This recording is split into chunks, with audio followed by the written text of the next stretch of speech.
কিরগিজস্তানে বিদেশি মেডিকেল শিক্ষার্থীদের ওপর স্থানীয়দের হামলার ঘটনায় বাংলাদেশ, ভারত ও পাকিস্তান সহ বিভিন্ন দেশের শিক্ষার্থীরা চরম অনিশ্চয়তায় পড়েছে। দফায় দফায় হামলায় বেশ কয়েকজন শিক্ষার্থী আহত হয়েছে, তবে পরিস্থিতি এখন অনেকটাই শান্ত।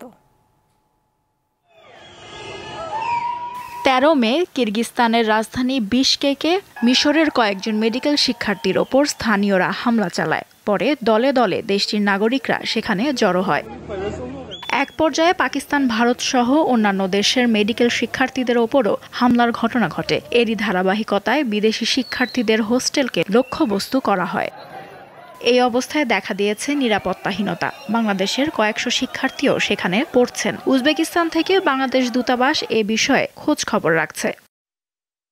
নিজ নিজ দেশের শিক্ষার্থীদের সতর্কতার সাথে চলাফেরার নির্দেশ দিয়েছে ভারত ও পাকিস্তান। ভারতীয় সংবাদ মাধ্যম এনডিটিভি এক প্রতিবেদনে জানায়, কিরগিজস্তানের একদল দুর্বৃত্ত বাংলাদেশ, ভারত ও পাকিস্তানের মেডিকেল শিক্ষার্থীদের নিশানা করেছে। ভারতীয় পররাষ্ট্রমন্ত্রী এক বিবৃতিতে জানিয়েছেন, বিশকেকের পরিস্থিতি পর্যবেক্ষণ করা হচ্ছে। সহিংসতায় ক্ষতিগ্রস্তদের জন্য জরুরি হটলাইন চালু করেছে পাকিস্তান। দেশটির প্রধানমন্ত্রী শাহবাজ শরীফ এক বিবৃতিতে উদ্বেগ প্রকাশ করে বলেছেন, পাকিস্তানিরা দেশে ফিরতে চাইলে ইসলামাবাদ উদ্যোগ নেবে।